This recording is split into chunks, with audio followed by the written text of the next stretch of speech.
नहीं नहीं, हम फंस नहीं रहे हैं। मैं तो मेडिकल स्टूडेंट हूँ, बड़ा क्लिनिकली इसको डाइसेक्ट कर देता हूँ आपके लिए। मेंडल थ्योरी ऑफ जीन्स पढ़ी है आपने?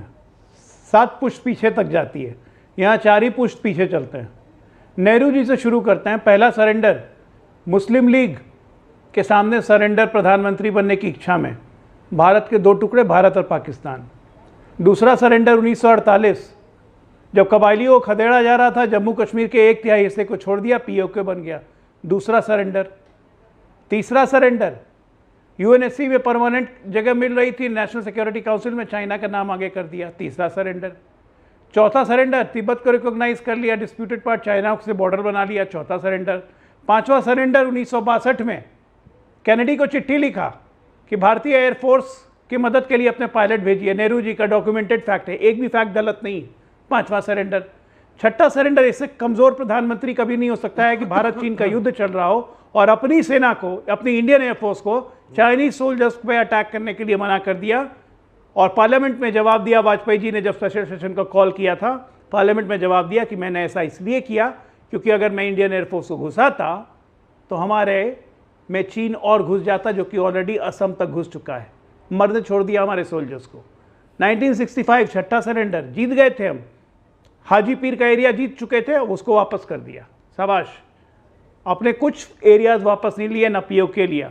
71 93,000 सैनिक के बदले 54 सैनिक नहीं छुड़ा सके, सुपर। पाकिस्तान के 2 टुकड़े।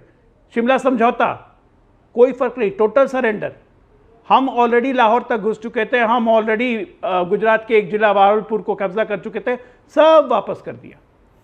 ये हुई दादी। अब आते हैं पुत्र पे, राजीव गांधी। पहला सरेंडर ऑपरेशन ब्लू स्टार के बाद, कुछ नहीं, जिस भिंडर वाले को खड़ा किया उसी के लिए आर्मी घुसवा दी। बड़ी खबर आ रही है, जेपी नड्डा ने कहा है कि राहुल ने 140 करोड़ भारतीयों का अपमान किया है। राहुल का सवाल उठाना देशद्रोह से कम नहीं है।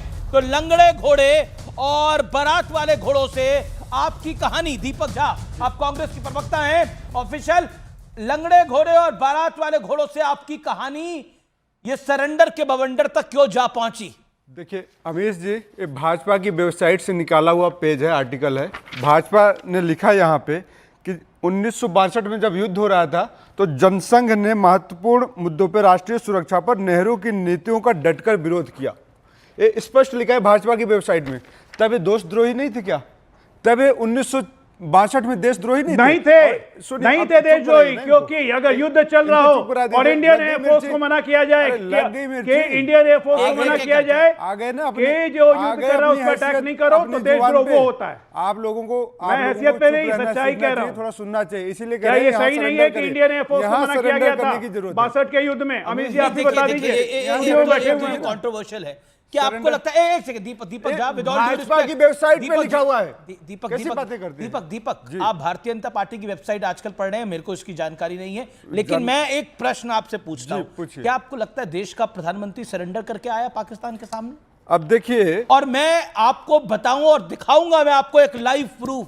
इधर राहुल गांधी ने बोला, उधर पाकिस्तान ने उठाया। पाकिस्तान के हर चैनल पर, वेबसाइट पे बड़ी हेडलाइन चल रही है। ये दोस्ती है नरेंद्र मोदी जी की पाकिस्तानियों के साथ। बिरयानी खाने नरेंद्र मोदी जी जाते हैं तो दोस्ती का हक तो अदा करेंगे ना। आज पूरा देश जानना चाहता है, अमीश जी आप ये बताइए ना, नरेंद्र मोदी जी और भारत सरकार, पूरा विपक्ष एक साथ खड़ा था। आपने कभी देखा कि विपक्ष साथ नहीं दे रहा? पूरा विपक्ष एक साथ एक सुर में कहा हम सरकार के साथ है। अचानक सेना तैयार होती है, फाइट के लिए तैयार थी सेना, युद्ध कर भी रही है। अचानक दोपहर में खबर आती है, सरेंडर क्यों नरेंद्र मोदी? मेरा प्रश्न यह है, सरेंडर नरेंद्र मोदी देश का अपमान नहीं है। देश का प्रधानमंत्री सरेंडर कर रहा है, मायने समझते हैं इस बात के? आप समझ रहे हैं ना, शब्दों की गंभीरता को समझिए दीपक झा। देखिए बोलना तो नरेंद्र मोदी जी को भी नहीं चाहिए था संसद भवन के अंदर, जब महिलाओं को कहते हैं सुपर। शब्दों की गंभीरता लंगड़े घोड़े को समझ में नहीं आती है। नरेंद्र मोदी जी को भी महिलाओं को, पहले ये बताइए, आपके यहाँ तो अब आपके यहाँ तो पार्टी में नेता कार्यकर्ता कम, लंगड़े और बारात वाले घोड़े हैं। आप कौन से? ये राहुल जी ने बोला, मैंने नहीं बोला। बोलते तो आपको भी अमीश भाई बहुत कुछ है। नहीं, मैं पूछ रहा हूं अब कौन सा घोड़ा है भाई? अब बोले, सुने तो दीजिए, बोलने दीजिए 2 सेकंड। नरेंद्र मोदी जी एक बार खंडन कर दें कि ट्रंप ने इस बीच में कुछ मध्यस्थता नहीं कराई। दूसरी बात, सवाल जो जेपी नड्डा का आपने कहा ना, कंगना रनावत ने एक ट्वीट किया था ट्रंप के अगेंस्ट में, पता होगा आपको?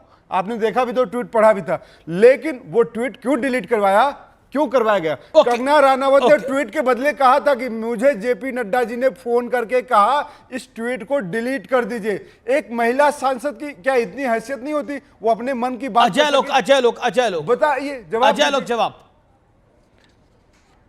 एक मिनट, ट्रम्प चचा की बात पे इतना यकीन है, लेकिन अपने सेनाध्यक्ष की बात पे चचा तो आप ही कहते थे ना, यकीन नहीं है, मिनिस्ट्री ऑफ एक्सटर्नल अफेयर्स की बात पे यकीन नहीं है। अरे एक मिनट, बीच में स्टूडियो का फायदा नहीं, स्टूडियो का फायदा लेने की जरूरत नहीं है, मेरी बात बोलने दीजिए। मैं जान रहा हूँ लंगड़ा घोड़ा और लगने लगेगा, एक एक करके ऑडियो डाउन करिए आप दूसरे मेहमान का। ओके अजय लोग, आप 30 सेकंड्स में क्यों point, I will give you chance. मैं कह रहा हूं कि कर्नल सीरियस चौहान ने जब कहा, आज भी कहा, कल भी कहा, उस पर यकीन नहीं कि 48 घंटे की जगह 8 घंटे में युद्ध खत्म कर दिया। पाकिस्तान को हमसे भीख मांगनी पड़ी कि युद्ध रोको, डीजीएमओ के तहत, उन पर यकीन नहीं है।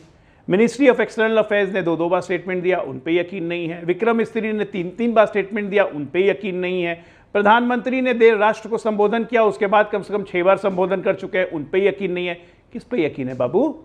चाइना पे जी, लेकिन आप खुलासा करिएगा। लेकिन मैं क्लिप दिखा रहा हूं, इधर राहुल गांधी ने बोला सरेंडर कर दिया नरेंद्र ने, और उधर हेडलाइन बन गया पाकिस्तान के अंदर। मैं क्लिप दिखा रहा हूं पाकिस्तान की, इस पर रिस्पांस दीजिएगा दीपक झा। क्लिप देखिए जरा। ट्रंप के सीज फायर के दावों और वजीर आजम मोदी की खामोशी पर तनकीद तो कर ही रही थी, मगर अब मजाक भी उड़ा रही है। कांग्रेस ने ऑफिशियल एक्स हैंडल से एक तस्वीर शेयर की है जिसमें ट्रंप फोन पर बात करते हुए कह रहे हैं नरेंद्र सरेंडर, तो वजीर आजम मोदी जवाब देते हैं जी हुजूर। और यही बात करते हुए कांग्रेस रहनुमा और भारतीय अपोजिशन लीडर राहुल गांधी भी वजीर आजम मोदी का मजाक उड़ा रहे हैं। बीजेपी आरएसएस वालों को अब मैं अच्छी तरह जानता हूं, इन पर थोड़ा सा दबाव डालो, थोड़ा सा धक्का मारो, डर के भाग जाते हैं ये लोग। जैसे उधर से ट्रंप ने एक इशारा किया, फोन उठाया, नरेंद्र सरेंडर। अब बताइए, पाकिस्तान के पोस्टर बॉय बन रहे हैं राहुल जी। अब ये तो मैं दिखा रहा हूं आपको, वहां के हर टीवी चैनल में खबर चल रही है। क्यों? आपने वो वीडियो नहीं दिखाया जब जयशंकर जाके मुखबिरी होती है और वहां पे कहते हैं कि जयशंकर मुखबिर है? हाँ, बिल्कुल मुखबिर है। जयशंकर मुखबिर है? बिल्कुल मुखबिर है। हाँ, कैसे? पहले अब 2 चीजें मैं बताता हूँ। आपने जो वीडियो दिखाया उस पर बात करते हैं। बेशर्मी की पराकाष्ठा है। किससे बात कर रहे हैं? महासभा, इस देश का आपने बंटवारे की बात करी, जवाहरलाल नेहरू को गाली देके इन्होंने शुरुआत किया था, क्योंकि भाजपा का वहीं से दिन शुरुआत होता है, जवाहरलाल जी को गाली दो। इस देश का जो बंटवारा हुआ है ना, आज बता रहा हूं, मुस्लिम लीग और हिंदू महासभा की वजह से हुआ था। मुस्लिम लीग और हिंदू महासभा ने पूरे देश में, पंजाब में कांग्रेस पार्टी के दफ्तर में इतिहास पढ़ रहे हैं क्या? सुनिए, मैं आपको बता रहा हूँ किस इतिहास की बात